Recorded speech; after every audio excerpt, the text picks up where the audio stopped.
The Green Bay Packers magic number is down to 1, but we're not even sure if they have one quarterback to play this weekend against the Baltimore Ravens.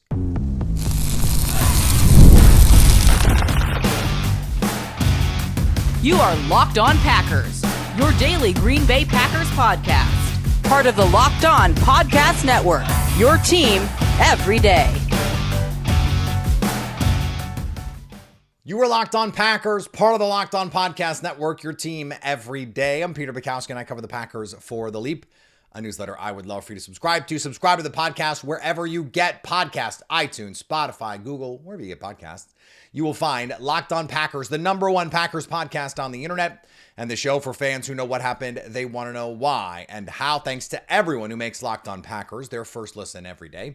We hope you like starting your day with us as much as we like starting our day with you. Today's episode brought to you by our friends at FanDuel. If you want to be right in the middle of the action this season, visit FanDuel.com and place your NFL live bets all season long. The Green Bay Packers, they need to just win one game, or the Lions need to just lose one game for Green Bay to get into the playoffs. And the Lions play the Vikings on Thursday night. Chances are the Lions take care of business there. They know they need to keep winning. They also knew they needed to win against the Pittsburgh Steelers over the weekend in Detroit, and they couldn't do that either. So the Packers cannot rely on the Detroit Lions to oblige them here. And what makes matters worse is, yes, the Baltimore Ravens lost again, and yes, the Baltimore Ravens may be without quarterback Lamar Jackson on Saturday night. A game at Lambeau Field, by the way. But we don't know who the quarterback for the Green Bay Packers is going to be. Jordan Love is in concussion protocol right now. And Malik Willis suffered a shoulder injury late in the game against the Chicago Bears. Just another reason why that loss was absolutely gobsmackingly, brutally, horribly terrible. Because if you beat the Bears, you're not worrying about playing this weekend. You're not worrying about, at least from a playoff standpoint, you're worried about seeding and all that kind of stuff. You could start Clayton Thune and it wouldn't be a big deal. That's not the situation the Packers find themselves in currently. Now, there is still a world. We're going to talk about the NFC playoffs at the end. But there is still a world where the Packers can win out and win the division. That's very much in play. But they need to create some forward momentum here. They need to get this team moving back in the right direction. And what is difficult about it is they beat the Bears. It is this, momentous win against a nation team trying to fight for their right to be at the table in the Chicago Bears. And you smack them down. And then you go to Denver and you carry that over and you're just white hot. The offense is playing out of their minds. And then Zach Tom gets hurt. And then Christian Watson gets hurt. And then Micah Parsons gets hurt. And then Evan Williams gets hurt. And then you get to this game and Jordan Love gets hurt. And it's just injury after injury after injury of not just pieces, crucial pieces. And, I heard from Bears fans, they were missing 6 starters too. Yeah, were any of them Micah Parsons? Were any of them the quarterback, like the most important player on the field for almost every single team in the NFL? No. And again, that's not an excuse. And we talked about this after the game. The Packers didn't lose because Jordan Love got hurt. They lost because they could not stop making mistakes. They fumbled inside the 5-yard line. They couldn't recover an onside kick where you're 1 first down away from winning the game. They botched the snap count. And now Malik Willis, I can't get too mad at him. He tried to speed up the snap count. Didn't really tell Sean Ryan that he was going to do that. But he's a backup quarterback. Sean Ryan's a backup center. That kind of stuff is going to happen. I can't be that mad at the Packers for a situation like that. Just like I can't be mad at them. People are like, Matthew Golden's got to get more targets. They ran the ball 45 times. Like, what are we talking about? I can't get that worked up over stuff like that. I got, not just because, this is what I do for a living, but I got to pick my battles a little bit here. It's not going to be perfect. It's never going to be perfect. And you have to understand that. Matt LaFleur, that was something he said to Lucas Van Ness that helped kind of unlock Van Ness this year is football is an imperfect game. And we have to treat it that way. But now you've got one game to get yourself into the playoffs. Now you want to do more than get yourselves into the playoffs, right? A 2-7 matchup with Chicago. Look, if it's me, I'm saying bring it on. But you have to win some of these games to get in. And again, you want to create some positive momentum. And that's tough to do with Clayton Thune. Like, you're talking about a third string quarterback. Now, Jordan Love, you hope, is not going to be out 2 weeks with a concussion. But we don't know. He would not be the first player who had to miss 2 weeks. Jalen Hurts at the end of last year missed some time before the postseason and then was, according to Eagles fans at least, rusty against the Packers. I think the Packers played an awesome defensive game. And by the way, they played an awesome defensive game on Saturday against the Bears, or at least Jeff Hafley called an awesome defensive game. We're going to talk about that. But it's just like Matt LaFleur can only do so much. This offensive line, with all the extra weird starters and Anthony Belton making, one of his first 5 career starts at right guard, and Jordan Morgan making, I think, only his second start at right, or meaningful game at right tackle. Like, they were fine. That's not the reason you lost the game. But now you got to make all those pieces work again, because if Zach Tom can't go, if Evan Williams can't go, if, Christian Watson went, but so we'll see what his status is for this game. Now you got a third string quarterback in there. Like, you can't expect to catch lightning in a bottle that many times. And so, yes, you only need to win one of your last 2 games to guarantee yourself a spot in the postseason. But guess what? If the Packers win their last 2 games and the Bears lose their last 2 games, which is very plausible here. Very plausible. The Bears get the 49ers and the Lions to close the season. Those are going to be 2 teams highly motivated to win those games. Highly motivated. The 49ers are going to be highly motivated to win that game. And the Lions, whether they're in the postseason race or not, we've seen Dan Campbell. We know the deal there. They're going to be highly motivated. The Packers have every incentive to try and win 2 of these games because they can still get the 2 seed here. Even if it's the 3 seed, a home playoff game changes everything about your postseason outlook. And they might not have their quarterbacks. We don't know who's going to play quarterback for the Packers. Now, Adam Schefter reported likely one of Jordan Love or Malik Willis is going to play on Saturday. But, I mean, frankly, I don't know how you could know that now unless Malik Willis is not as bad as, it seems, he's sore, he'll be okay. Can you create an entire offense just running Malik Willis, like minor passes and just little dink and dunks? Maybe. Malik Willis is that good as a runner that you might be able to do that. And Matt LaFleur is that good of a schemer. We saw him against the Colts. I mean, Malik Willis barely had to attempt to pass against the Colts, but that Colts team is not this Ravens team. This Ravens team is fighting for its playoff lives. And they're also a team that has faced, in practice, Lamar Jackson, every week for the last few years. I know not all those players have been here this whole time, but like, that's a defense that understands a running quarterback. So this is not an easy challenge for this Packers team upcoming. Now, if there is a coach on this squad other than Matt LaFleur that I have faith in to figure this out, it's Jeff Hafley. We're going to talk more about Hafley next on Locked On Packers. NFL Sundays move fast, one big play, and suddenly everything feels different. That's just what makes live betting with FanDuel so exciting. You're not just watching the game, you're reacting to it in real time. With FanDuel, you can place live bets as the game unfolds. And that means the momentum shifts. Oh, look at what's happening over here. This receiver is getting red hot. This quarterback is struggling. What can you do? How can you profit off this a little bit? Live betting is best when the game starts to shift. Packers right now, 2.5-point favorites at home against the Baltimore Ravens. They are minus 136 on the money line, and the total is set at 40.5. Guess what that total is telling me?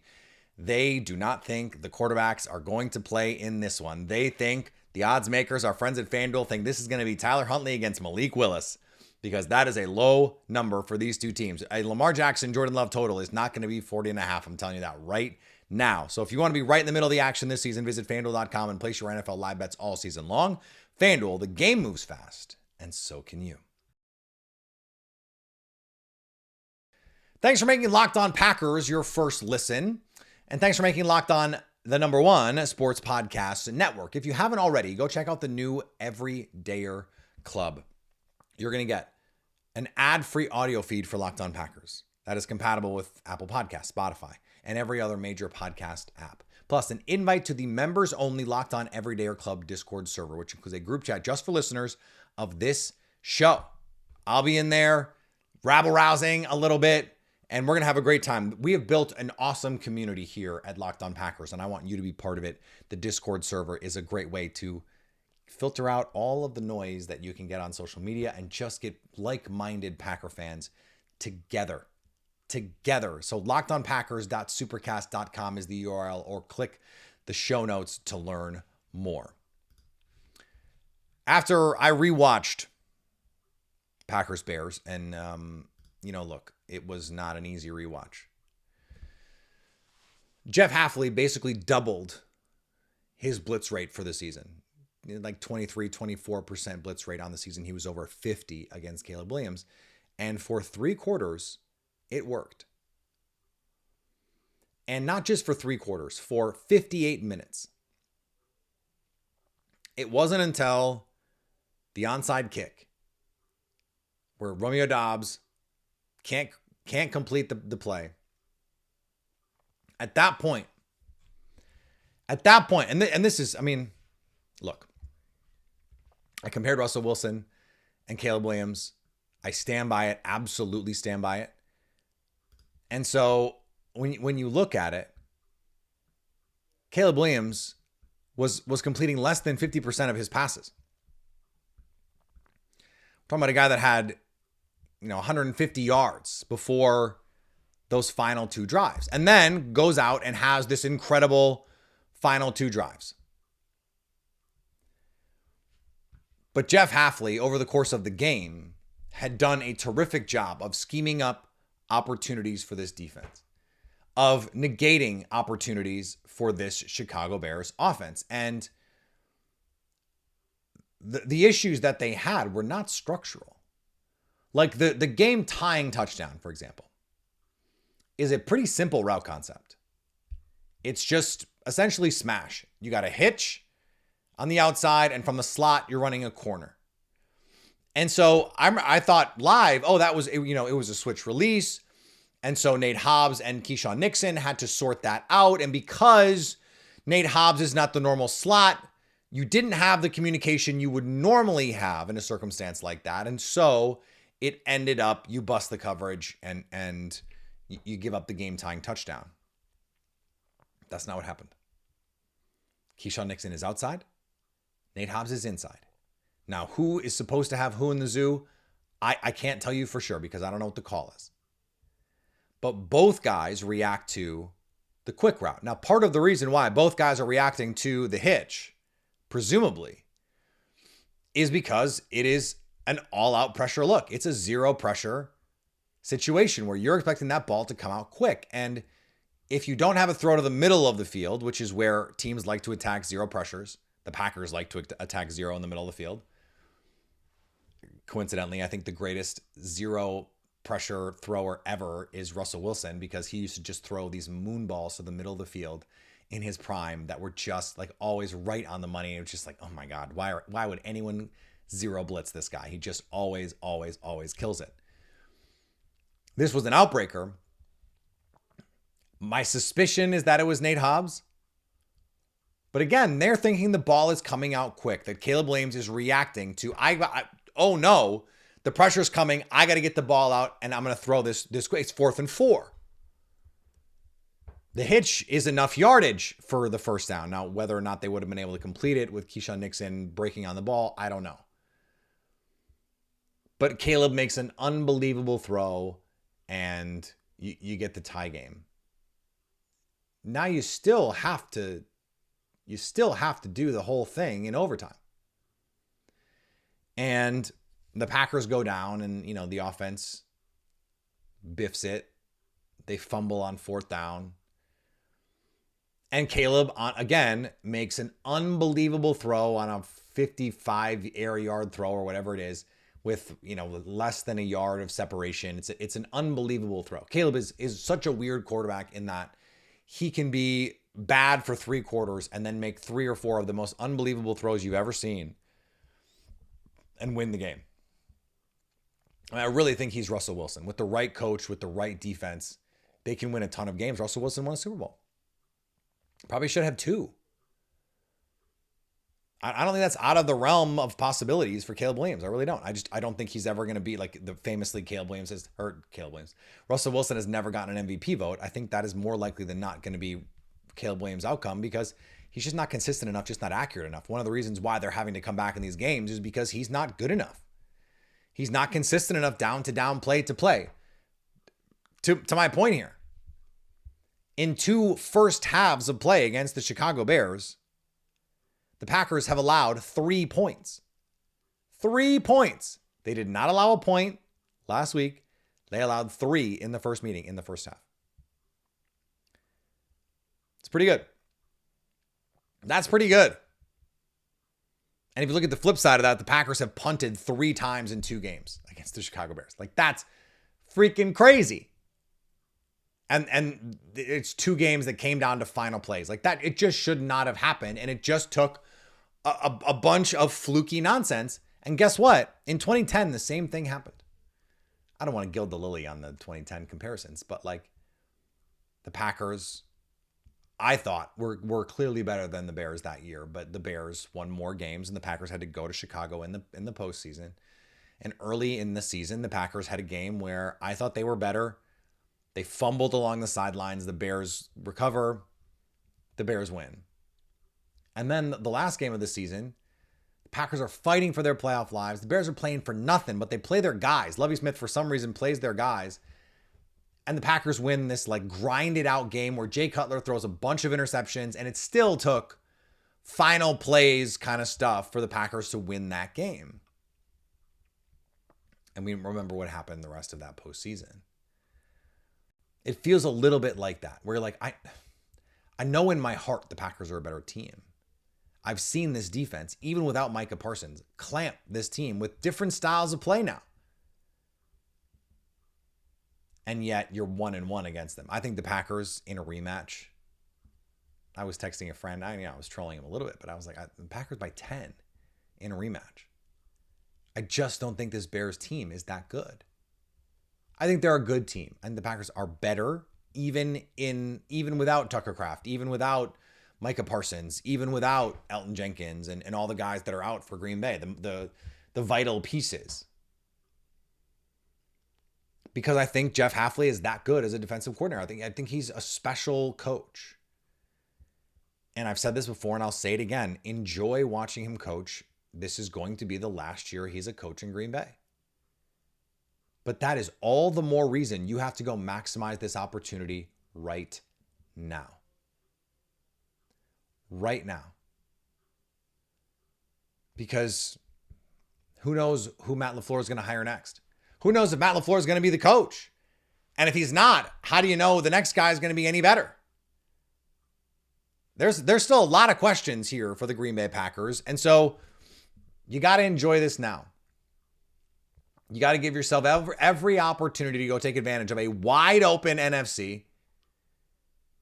You got Phillip Rivers throwing touchdown passes on the 49ers.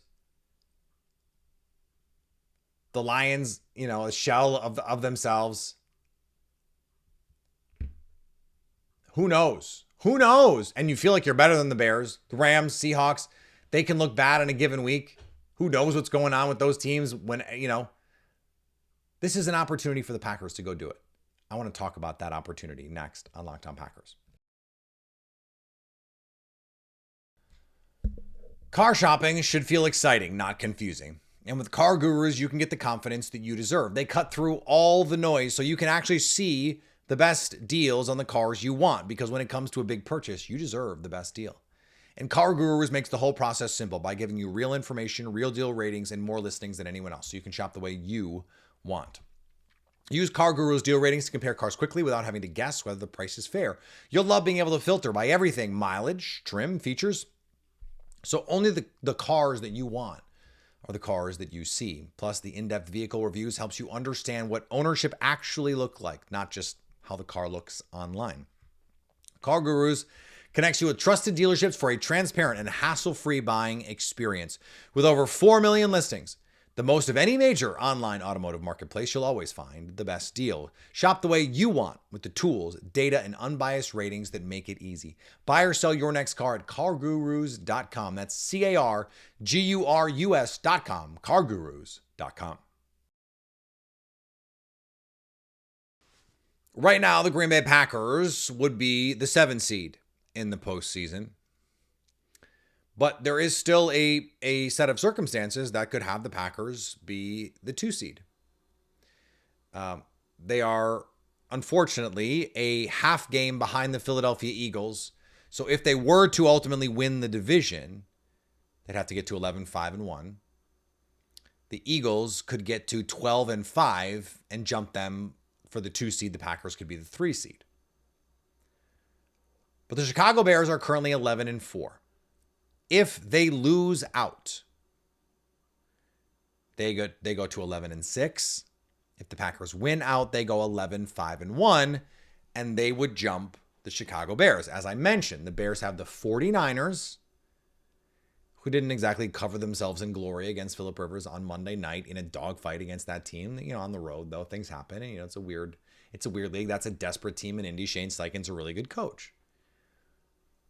But that 49ers team, I would pick the 49ers. I believe the 49ers are already favored in that game. And the Packers are going to be favored in their last 2 games. So the expectation from the odds makers is that the Packers are going to win their next 2 games. Now, whether or not that happens, of course, that's why they play the games. That's the whole deal. That's why we watch. That's why we have fun doing this. But by DVOA, the Bears are 16th, weighted they're 10th. They have to go to San Francisco. So they're going to the West Coast, and they get a Sunday night football treatment. Then they play home against the Detroit Lions. Now, whether the Detroit Lions are playing for anything, we will see. It seems pretty unlikely, honestly, at this point, that the Lions will be playing for much of anything. To get to 10-7, unless things really fall apart for everybody ahead of them, it's unlikely to mean much. But you never know. You just never know. If the Packers lose out, they're 9-7-1, and the Lions can get in there. If the Packers win against the Ravens, as I mentioned, their magic number is 1. The Lions are out, and the Lions cannot catch the Bears.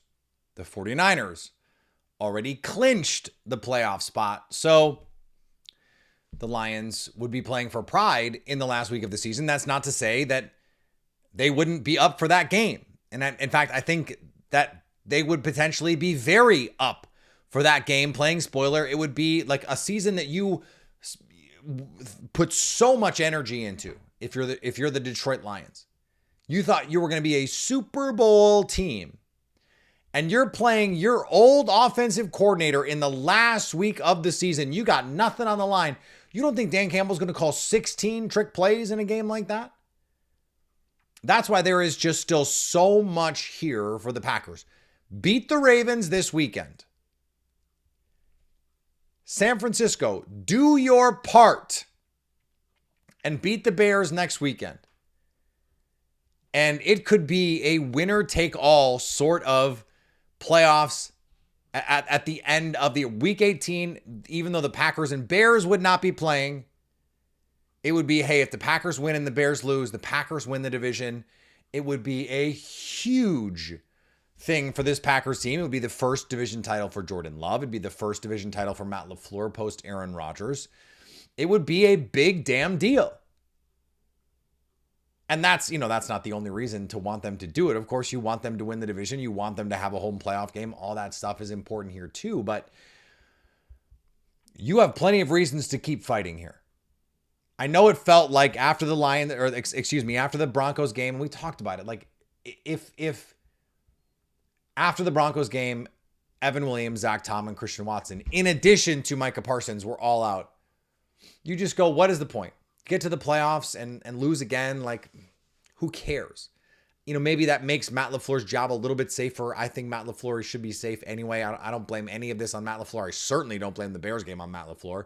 He didn't make Josh Jacobs fumble inside the 5. I thought he called an excellent game. He didn't make Romeo Doubs drop the ball. And Romeo Doubs mentioned, like, they repped it. He said 1,000 times in practice. It was probably not literally 1,000, but they repped it. He should have been ready to go, and he wasn't. He admitted he wasn't. So I think this Packers team is just so dangerous still in the NFC. I look around the NFC and I just go, are you that scared of the Seahawks, especially on offense? No. Are you that scared of the 49ers, that defense? No.